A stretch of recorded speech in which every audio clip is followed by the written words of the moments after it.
Welcome to इकोनिफाई India. आज मैं आपको कुछ पढ़ाने नहीं आया हूँ। आपके साथ सिर्फ कुछ 5-6 मिनट तक आपके साथ मैं इंटरेक्ट करूँगा, आपके साथ बात करूँगा। जैसे कि अभी JKSSB ने अपना कैलेंडर रिलीज़ किया है और कैलेंडर के अकॉर्डिंग देखें तो अकाउंट असिस्टेंट एग्ज़ाम जो एक मोस्ट अवेटेड एग्ज़ाम था, इसके बारे में कहीं भी अभी कुछ मेंशन नहीं है। मेंशन नहीं होने का मतलब ये नहीं है कि एग्ज़ाम नहीं होगा, एग्ज़ाम होगा। बट अभी जो कैलेंडर आया है अगस्त तक, तो एग्ज़ाम के बारे में कुछ मेंशन नहीं है।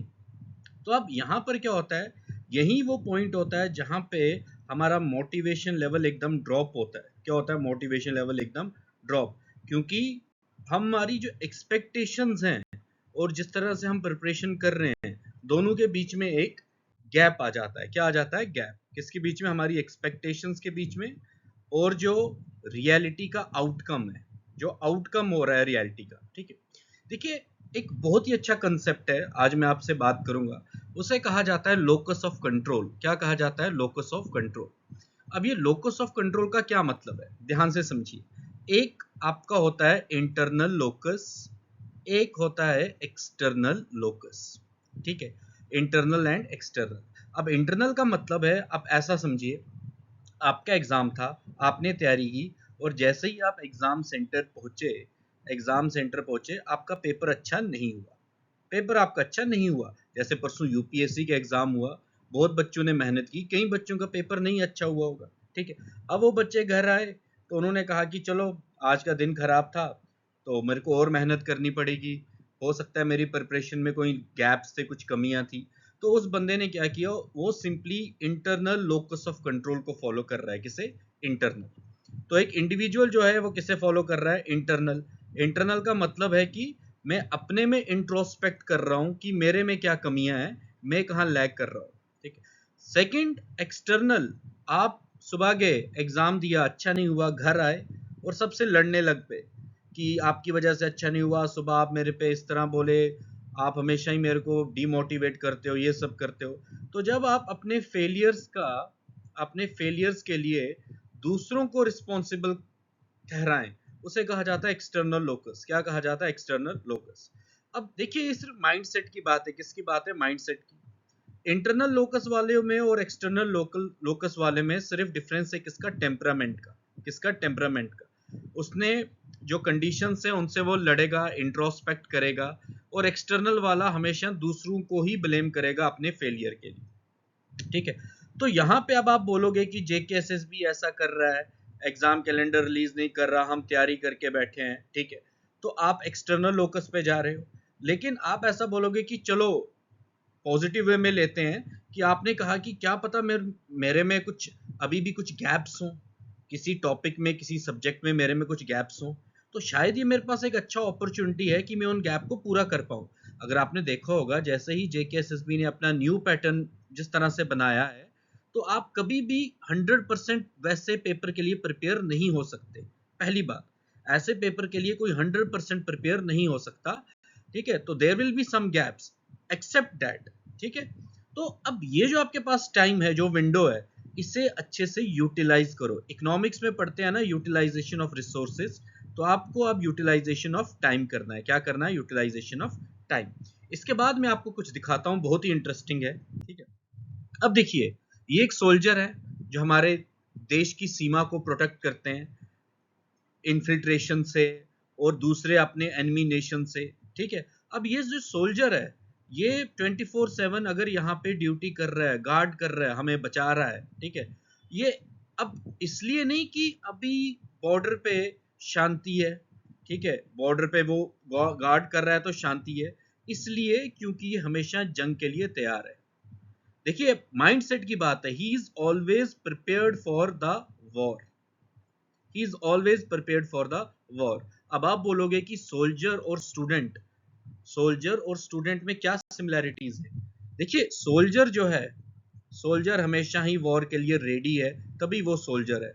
स्टूडेंट जो है, वो हमेशा ही एग्जाम के लिए रेडी है, तभी वो स्टूडेंट है। सोल्जर अपने वेपन से लड़ेगा और स्टूडेंट अपने पेन से लड़ेगा। ठीक है, might is heavier than sword. ठीक है, तो किसी ने ऐसे ही थोड़े कहा था। तो स्टूडेंट की जो पेन है उसकी बहुत ताकत है। तो आपको अपने पेन का अभी यूटिलाइजेशन करना है, इसको चलाना है, प्रैक्टिस करनी है जितना हो सके। Student is not less than a soldier, student जो है वो सोल्जर के बराबर है, ठीक है। तो आप अपने आप को सोल्जर समझो, सोल्जर इन द सेंस आप ये मत देखो कि एग्जाम कब है, ठीक है। आप ये देखो कि फॉर एग्जांपल मान लीजिए अगर यही 15 जुलाई को एग्जाम होता या 15 जून को एग्जाम होता, क्या आप 100% रेडी थे? पहले खुद से ये पूछो, क्या आप 100% रेडी थे इस एग्जाम के लिए? अब इस एग्जाम को मैं वॉर का नाम दे देता हूँ, ठीक है। तो हमेशा ही कुछ ना कुछ कमियां रहेंगी, उन कमियों को पूरा करो। ये आपको एक अपॉर्चुनिटी, एक विंडो मिला है अपने एरर्स को मिनिमाइज करने के लिए। सो डोंट गेट डिमोटिवेटेड, ठीक है। अब आप नेक्स्ट देखिए, a student keeps preparing not because the exam is near but because success belongs to those who stay ready every day. यानी कि अकाउंटिंग में आपने कंसेप्ट पढ़ा था ना, कंसिस्टेंसी। कंसिस्टेंसी, अगर आप रोज 3 घंटे पढ़ रहे हो तो डेली 3 घंटे पढ़ो। यानी कि एक दिन आप 6 घंटे पढ़ लिए और एक हफ्ता आपने किताब ही नहीं उठाई। देखो, अगर इंसान को पता हो उसने कितने साल जीना है तो वो एडवांस में थोड़े उतना खाना खा लेगा, एडवांस में वो इतने मील्स तो नहीं खा पाएगा। आप ब्रेकफास्ट करते हो, लंच करते हो, डिनर करते हो, तो वैसे ही पढ़ाई भी है। इसे कंसिस्टेंट रहना है आपने, रोज अगर 3 घंटे पढ़ना है तो 3 घंटे ही पढ़ो। जेकेएसएस भी क्या कर रहा है उसको, उससे आपको फर्क नहीं पड़ना चाहिए। आपका ये होना चाहिए कि जिस दिन मेरा एग्जाम होगा मैं अपनी तरफ से 100% दे के आऊंगा, ठीक है। No excuses. Locus of control मैंने अभी कहा, it should be internal always, ठीक है। So always work on internal locus.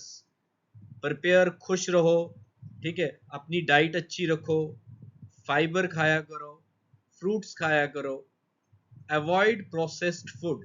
ये चीजें कोई आपको नहीं बताएगा, ठीक है। Avoid processed food, processed food जो है वो आपके हेल्थ के लिए अच्छा नहीं है, और इससे जो आपका कंसंट्रेशन है, कंसंट्रेशन भी आपका इससे खराब होगा। सो हैव बैलेंस्ड मील, अच्छा खाना खाया करो, ठीक है। अब इसके बाद मैं कहना चाहूंगा, the more you sweat in practice the less you bleed in battle.